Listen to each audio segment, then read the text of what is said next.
Kakang Semar kirang matur apa to ingkang jinangka marang Kakang Semar ora sadatan kanggo wigih ringa-ringa senadyan gegayuhane Kakang Semar tumrap priyaga mau bakal enteng nanging tumrap nata Ndrawati aku percaya yen Kakang Semar duwe gegayuhan kuwi mengko bakal andayani marang para kawula sak negara Ngamarta Ndrawati apa dene Mandura Kyai Nayataka kepiye anggonku bakal matur nolo gareng pripun Pak iki kepiye lah arep ngomong nolo gareng kangge matur mawon sing prasaja mumpung wonten donatur wonten priyagung ingkang sami lenggah ana ing kadang kene Petruk kepiye Petruk kangge matur mawon Bloko Pak kula percaya nek kadaluane Bapak niku luhur tumraping negara gede-gedene tumraping negara cilike ana ing Karangkadempel mriki ning nek boten nanten pambiyantune para sinuwun ingkang sami rawuh iki tangeh lami lho Pak ya tole Bagong iya Pak nek miturut kowe kuwi ya bloko wae rasa dadak pokokan tangcing-cung iki wis wengi sing ditene iki bintang tamune dudu kowe iya tole ya sayektine kula niku namung pengen bangun tumrap desa kula Karangkadempel ning mangiri ya sampeyan ampun paring pangandikan Semar arep bangun apa mboten lho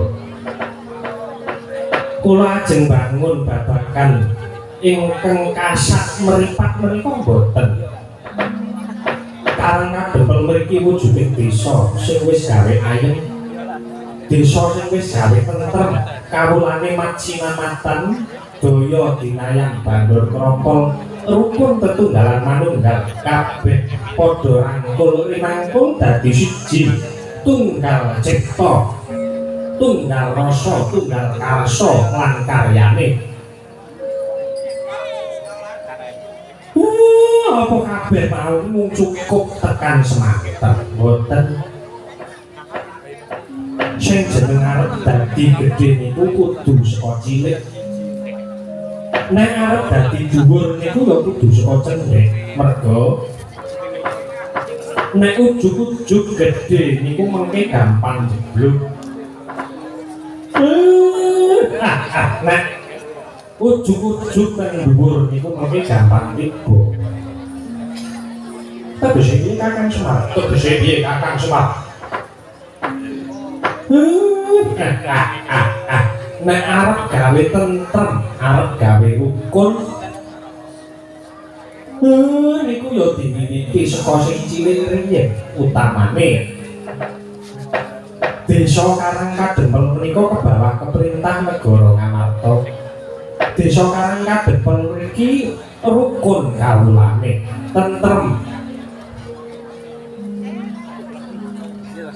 Karangkadempel mriki kerukunane bakal tumular dhateng desa-desa sakiwa tengene mangke nek desa-desa wis komplit sami tentrem sedaya tumuli mundhak dadi sak kecamatan nek sak kecamatan niku mengke sampun komplit tentrem kabeh dadi sak kabupaten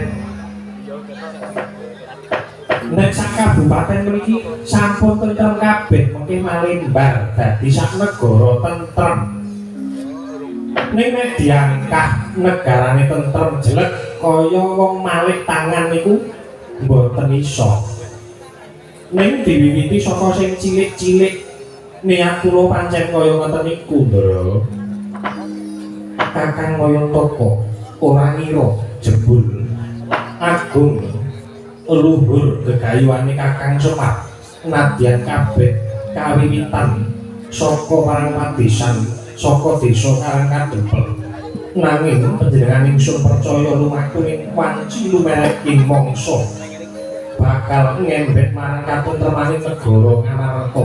Mula Untadewa sarujuk apa kang dadi penengune Kakang Semar. Kakang Semar, yen nganti negara Ngamarta iki mengko kemepetan ketentremaning Karangkadempel, satemah aku percaya Dwarawati ora bakal eri, mesti bakal kepengin tiru tentreming negara Ngamarta. Kakang Semar, semono uga yen Dwarawati lamun Ngamarta lan Dwarawati iki mengko dadi tentrem, dadi patuladaning negara Mandura supaya nyonto marang kahanan negara Ngamarta lan Dwarawati. Mula apa kang dadi gegayuhanmu aku saguh bantu. Aku mbok dawuhi apa wae nadyan mbok dawuhimu gak gunung mudhun jurang kinarya sarana tentreming Karangkadempel. Aku saguh bantu Semar. Wah, Tripol yen pancen kudu nganggo syarat apa aku bakal golek syarate kang bakal dadi gegayuhan Kakang Semar. Semono uga aku yen pancen Kakang Semar paring dawuh ana reruba pepanggil ingkang kudu tak lakoni, nadyan Janaka mbok dawuhi manjing tumangan, aku ora bakal megah Kakang Semar.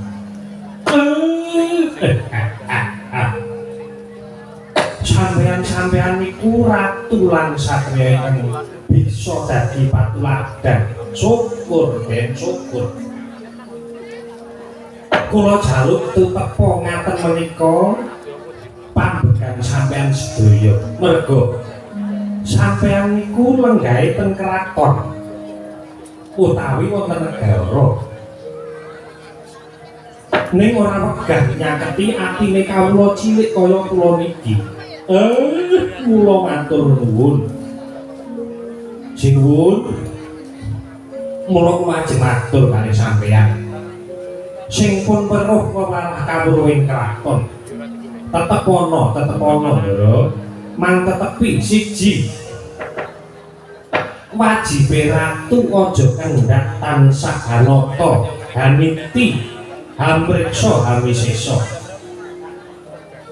Sing angka loro, pengageming ratu aja tinggal marang pakarti, sanga beda dama denda. Sing angka telu, pambeganing ratu, sipating ratu kudu bisa hamomong, hamomot, hamengku lan hamangkat. Ingkang angka sekawan, lelabuhaning ratu.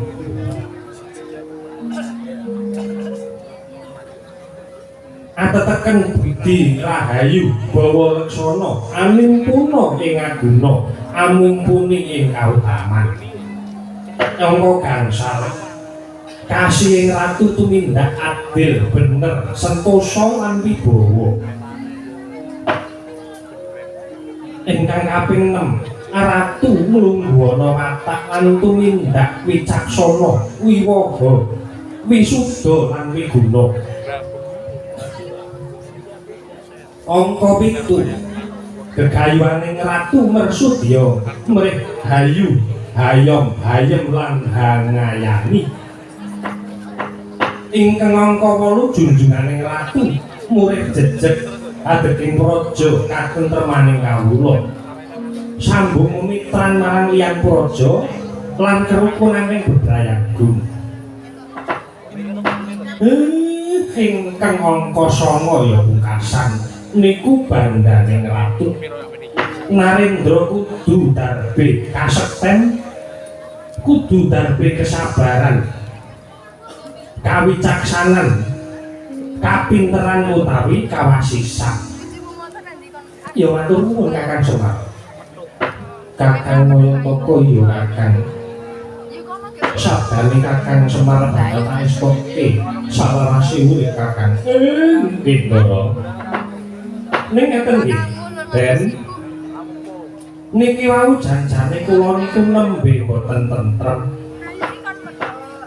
Ora tentreme sabab apa Kakang Semar? Ora tentrem sabab apa Semar? Mergo anggen kula gayuh bangun desa niki. Nalikane sosok kliwon kepengker kula niki kok ngimpi gek impen kula niki kok aneh men to. Kakang Semar ngertos sing kepiye? Kakang Semar inggal walokongan Prabu Tarokresna. Kula niki kok ajeng matur ning kok mati kula tratapan. Mboten kanthi kanyono-nyono. Lah kok omah kula niki wong gedhen. Kamangka kula ngilu wonten ing kaca gedhak. Lah kok dadi Semar nyandang cara manten lanang ning mantene wedok kok ora eneng napa memper. Impen kaya ngoten kok napa mboten ngedhek-dheki ati kula, Ndara. Sesaking ronanggana gelar Risang Prahara Gurnita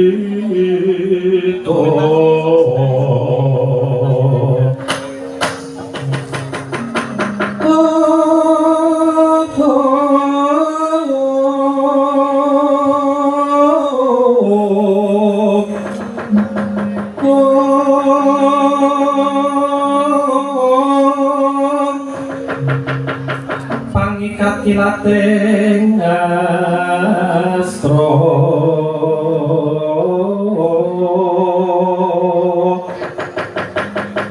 kandhek renda taramboyo karantya sutya bawana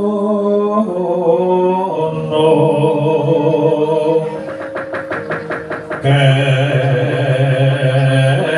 coco kang mangarap sing guna kawekasan sarjuning ratu sedoso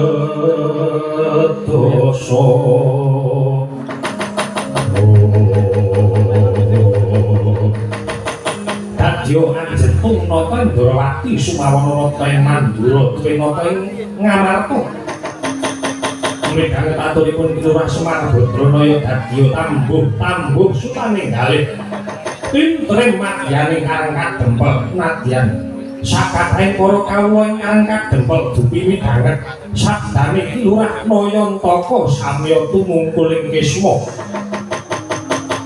datan wonten ingkang mubah datan wonten ingkang musik nadyan gegodhongan tan wonten ingkang obah samirana datan lumampah kaya kepergawan pengendikane Kilurah Nayantaka nalika semanten kelenggahi kanyut kang pinangka wardu kanyut ujare wong angganten wardu ujare wong akecoh senadyan gantena durung abang keco durung manjing sarta perkala kesaru gegering jaba piyak ngarsa tangkepi mburi kaya sebat lebraku apa to kang dadi karunane nalika semanten ora ana parang muka tuwin bedhaya kang anempuh karang kadempel amung wonten setunggaling narendra gagah pideksa ingkang wantun minggah pendhapi pedukuhan karang kadempel ya kang samya sumewa kaliyah andadosaken geger sagunging para kawula mangkono obyahe para kawula ing kanca ya mikir dalan daya ono daya dalan